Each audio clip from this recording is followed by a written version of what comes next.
Assalamualaikum. Assalamualaikum warahmatullahi wabarakatuh.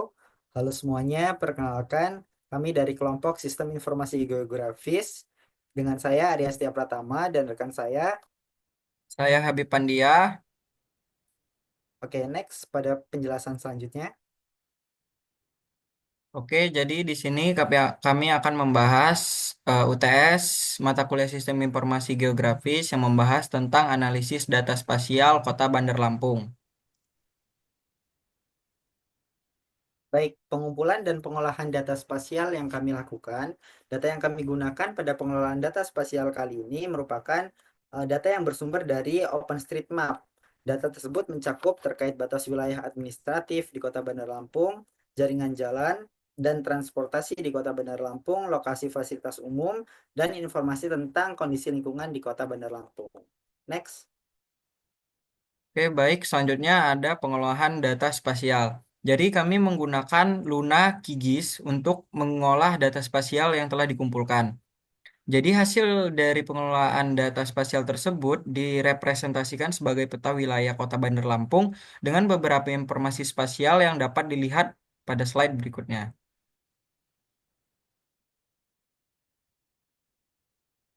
Baik, ini merupakan peta yang telah kami olah terkait data spasial yang kami dapatkan, kami olah menjadi peta Kota Bandar Lampung tahun 2025. Nah, ketika kita melihat peta tersebut, ada beberapa data spasial yang menunjukkan beberapa keadaan di Kota Bandar Lampung terkait fasilitas pendidikan, fasilitas pendidikan keagamaan, pendidikan kedinasan khusus menengah pertama, menengah umum, pendidikan tinggi, dan pendidikan lainnya, dan juga perpustakaan. Kemudian ada fasilitas umum lainnya terkait rumah sakit dan tempat pembelanjaan.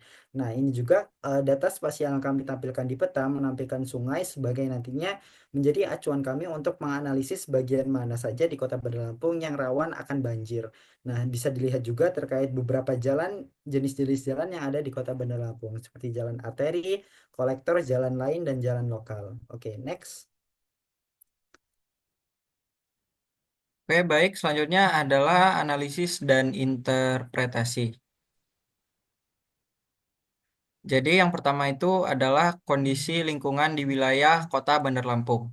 Jadi, poin pertama yaitu Kota Bandar Lampung padat penduduk dan pembangunan, terutama di bagian tengah dan utara, yakni di Kedaton, Tanjung Karang, Raja Basah, Labuan Ratu, dan Enggal.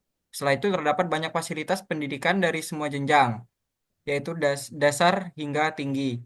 Ini mengindikasikan wilayah seperti orientasi edukasinya itu kuat.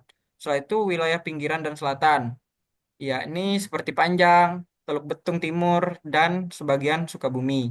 Memiliki kepadatan fasilitas yang lebih rendah, cenderung lebih alami, atau belum terlalu terbangun secara intensif.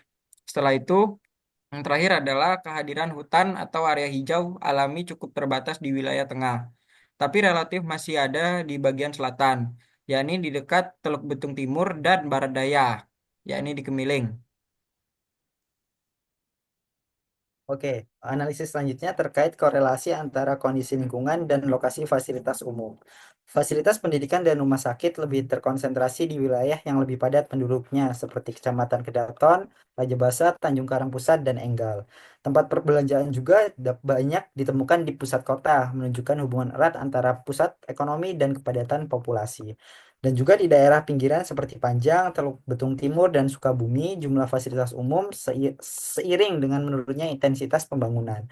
Selanjutnya terkait kondisi lingkungan yang lebih alami atau kurang padat tampaknya menyebabkan minimnya fasilitas umum diduga karena permintaan yang lebih rendah. Next. Oke, baik. Analisis selanjutnya adalah kondisi lingkungan di wilayah Kota Bandar Lampung. Jadi Kota Bandar Lampung padat penduduk dan pembangunan, terutama bagian tengah dan utara. Kedaton, Enggal, Tanjung Karang, Raja Basa, Labuan Ratu. Setelah itu terdapat,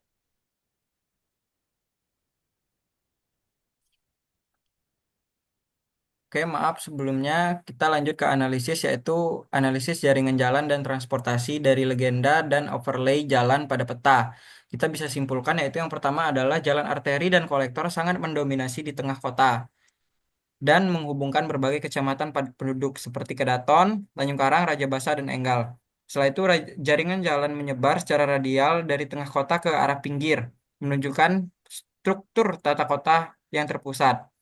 Setelah itu, wilayah seperti Teluk Betung Timur, Panjang, dan Kemiling memiliki lebih sedikit jalur arteri dan kolektor, menunjukkan akses transportasi yang relatif terbatas. Yang terakhir adalah kondisi ini bisa terdampak pada aksesibilitas layanan publik dan mobilitas masyarakat, terutama di wilayah pinggiran.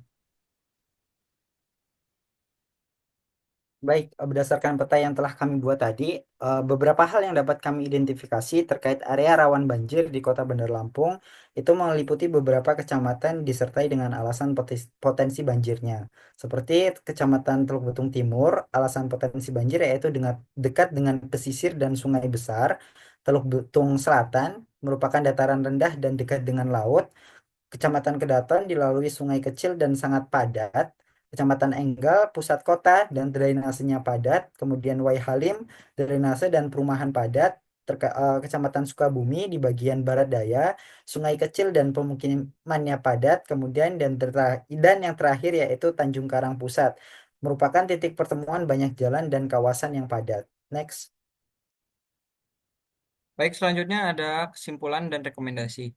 Jadi kesimpulan yang pertama yaitu dari analisis kami adalah Kota Bandar Lampung ini merupakan wilayah dengan tingkat urbanisasi tinggi, terutama di wilayah tengah dan utara seperti Kedaton, Raja Basah, dan Enggal. Setelah itu jaringan jalan arteri dan kolektor menghubungkan pusat aktivitas ekonomi dan pendidikan. Namun aksesibilitas menurun ke arah selatan dan barat kota. Kemudian yang terakhir kesimpulannya adalah potensi banjir teridentifikasi di beberapa wilayah, terutama yang dilalui sungai. Misalnya Teluk Betung Timur, Kedaton, Sukabumi. Selanjutnya rekomendasi akan dijelaskan oleh Arya. Terkait rekomendasi pada eh, proyek yang kami buat ini, yang pertama terkait perluasan dan pemerataan fasilitas umum ke wilayah seperti Panjang, Teluk Betung Timur, dan Sukabumi untuk mendukung pemerataan layanan publik. Kemudian terkait revitalisasi dan normalisasi sungai, terutama di daerah padat penduduk untuk mengurangi resiko banjir saat musim hujan.